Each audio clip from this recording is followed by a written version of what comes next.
Oh my God. No, it's not on that one.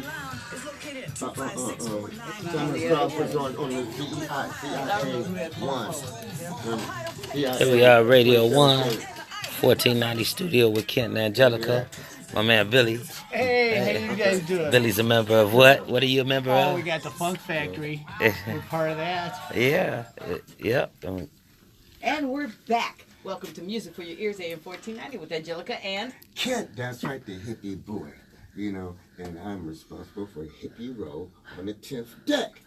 Okay, the Carnival Triumph.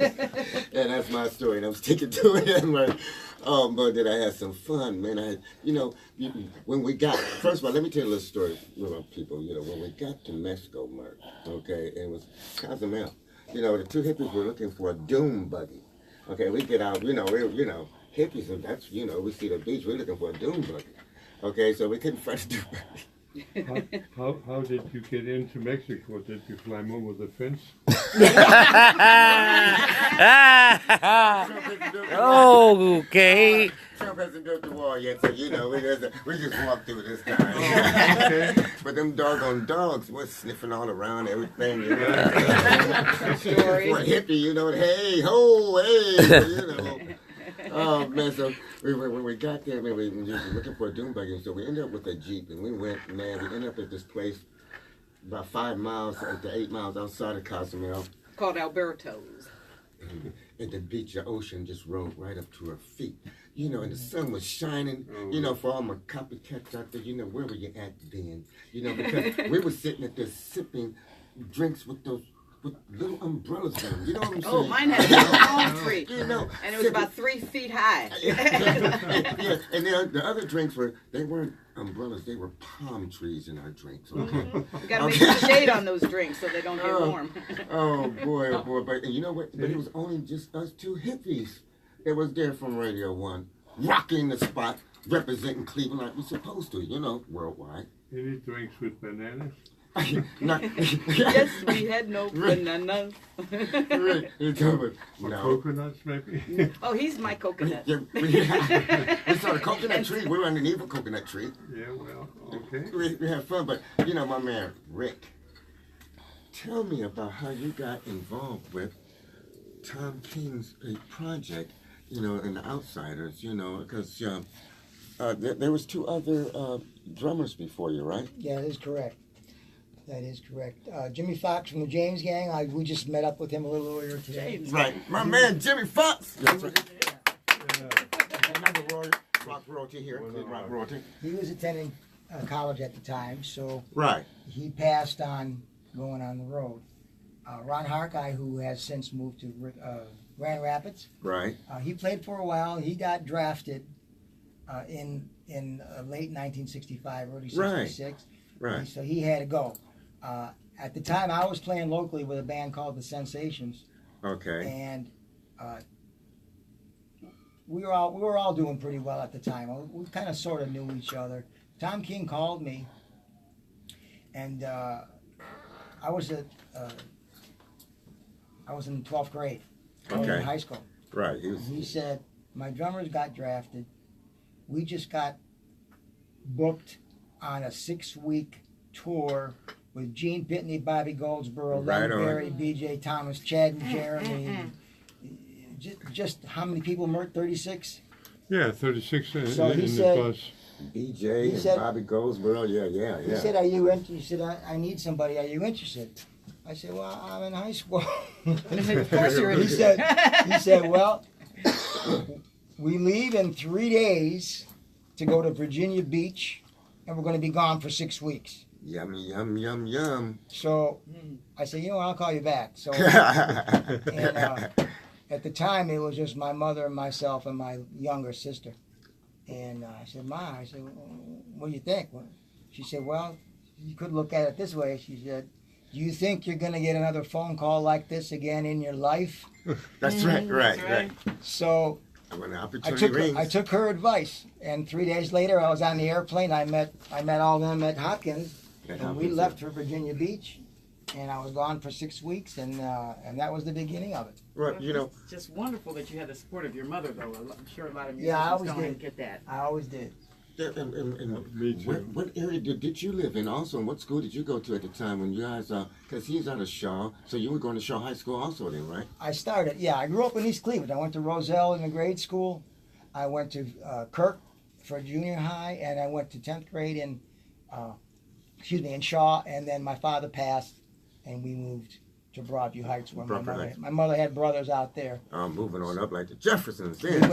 We went south. We went south to Broadview Heights. Yeah. Okay. And so you're in with the band there, and you came in after the Starfires, but you performed some of the songs from the Starfire. When you guys went on your tour, did you perform any of those songs? Or? Not from the Starfire tour, no, because it was different. It was a little different type of music. Right. Played. Yeah. It was more rockabilly. The Outsiders' music was quite different with the horns and everything, violins, and the Girl in Love, for example. We had a harpist from the Cleveland Orchestra. Excellent. Right. That's and it was quite different from the Starfires, which was a harder type of rock music. Wow. Well, when you got to that song, did that song "Time Won't Let Me"? Yes. Did you know that song was going to touch so many people's lives, that it was going to be that big of a hit? Not right at first, but we felt that it had a great potential. We could feel it. right. Yeah. Yeah. And another way to know when you have a great hit is because it was in the bag, right? From the first take. Right, say it was in the back. That's magic right there. That was magic. You feel it right there. But also, which was very unique, and I want the audience to understand this also, okay? Because I'm like a half-ass history buff, trying to do things. But you guys actually recorded the music for your own album, didn't you? Yes, we did the whole thing Imagine ourselves. that, people. And every musician made up their own parts. Right, it was improvised. We did not have a music sheet in front of us. Right. It was all. Wild. It came off from here.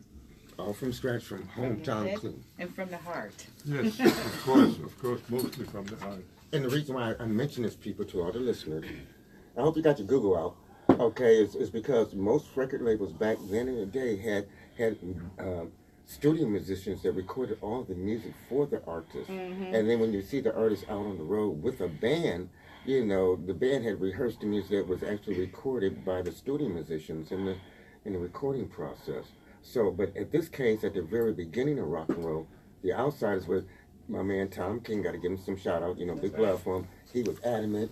He didn't use he went his own route.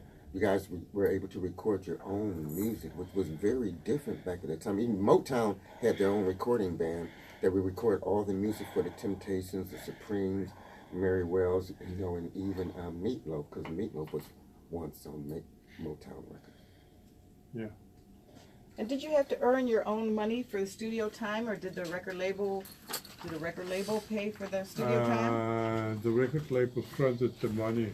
Okay. And then we had to pay back in the end of the year. The money gets paid back through record sales, Yeah. if there are any, and of course in our case there were, and a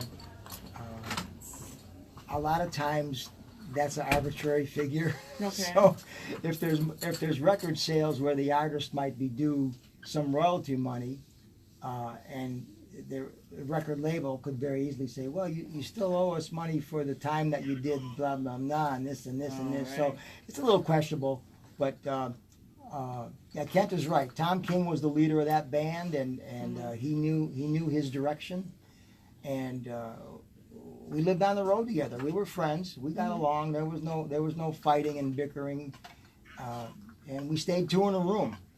We doubled up. That was the economical way to do things. So. Oh, excellent. And Mert wanted to say something. What you want to say, Mert? No, he said there was a caller. Yeah, we got a caller. Let's get the caller in right now. Hey. Hello, welcome to Music for Your Ears. What's your name and where you calling from? Oh, this is the Rock Dog from Geauga County.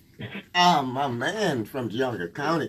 Is that, let me see, from Georgia. Danny. Danny Sullivan. Mr. Sullivan. Yes, it is. Oh, really? You know, we might have a gig for you too this weekend. I think it is too. Got to get in touch with you. Oh, yeah, we do. Well, I just want to tell them guys I saw them back in the day when they opened for Sonny and Cher at Cleveland Music Hall. Sonny and Cher. That's right. correct. How are you doing? Yes. I'm fine. How are you guys doing? We're good. Real good. We're good, Dan. I mean, Danny, do you know that these this is royal rock right here in the studio, 14. And the ironic thing about it is that their first I hear you. Yeah, their first interview was right here, back in '57 with Carl Reese here in 1490 and Bill Randall later on. You know, isn't that amazing? Right. Yeah, and you know, people, Danny Sullivan, you know, he's a rocker. You know, he's a rocker. You know, a hippie rocker. Yeah. You know, he's part of the revolution. You know, he Oh, yeah. makes new music that sounds just like in the era right now. Right. Yes, sir. You know, and along with my man Billy McConaughey is here right now too. Danny, you want to say hello? Oh, that's cool. Yeah. Hey, how you doing, Danny? How you doing, Danny? Billy, what's shaking, man? Having a lot of fun, living the dream tonight, brother. Oh man. Oh, that's cool. That's cool. I wish I was there. Oh man, you know we love you, man. We're gonna try Hey, to. here. Well, I don't want to stay on long. I know you got a lot going on, so Yeah, but you know we I really just wanted to appreciate say hi. Well, you want to give a shout out right quick where you're going to be this weekend? Oh, yes. Well, you know I'm in a new band, so All right. Okay. it's called The Barcode, and we are at Harry Buffalo on Minner Avenue, Painesville, Friday night, right after the Cavs game. Oh, Whatever man. time that's going to be. Oh, that's a good. Excellent. Yeah. Oh man, the name of the band is The Barcode, and they're gonna be out there, Harry Buffaloes, huh? Yep. All right. And Thursday at Houlihan's in Westlake. That's Thursday. Okay? Okay. We gotta go, man. But check it out, man. Okay. Thanks for getting me on. Oh, shout out to Todd, Steve, and JB, Smooth Operator. All right. Hey, bye-bye. Thanks, guys. Bye, Dan. Love you. Oh boy. You know, we had so much fun with that Confunction, and there was Karen White and Sherelle and Club Nouveau. You know, all these are international recording artists, and we were right there with them, Rick, and you know, and Merc, man, it's unbelievable that we actually blended in, and we definitely left a stain on their brain, people. Okay, that you know when it's time to come to warm the crowd up, they know when they come to Cleveland, they know who to ask for. You know, and that's the two hippies. You know, is rocking the spot from the rock and roll capital. Okay, just like we gotta make it over to Copenhagen, Denmark, or something. You know, and check out the hippie community there, Merc. It's a shame this isn't TV because this jacket is too much. Oh yeah. Best smoking jacket. Yeah. Smoking jacket. Yeah, my happy hour jacket. Every day at 4:20, I put it on. My eyes are hurting me. Man, but you know this is the rock and roll capital. We got to, you know, represent it right, man. When we step into the scene, you know, we got a lot of kids we represent. We want them to know that we are coming proper. We're going to have to get Merc some sunglasses. Some shade. Oh man, you know, Merc, you guys, you know, listeners, you know, I hope you got your Google out, and it's Tom King and the Outsiders, or the Outsiders, but it's Tom King and the Outsiders. Google that, and you can go through the rest of that, because this is running short for us, but we're going to play a little bit of music, and How about give me number 15 right there, Mr. Engineer? Hey, Mr. Engineer. Mr. Engineer. Give me number 15. He's got jokes, people. 15. You know, this guy got jokes, man, you know, and about, in 51, I don't even know if he was probably, yeah, I know he was slimmer than he is now. Oh boy, you listen to AM 1490 Music for Your Ears, and we are rocking the spot live with a very historic interview with the Outsiders, and we will be right back after this jam. 14. Hey.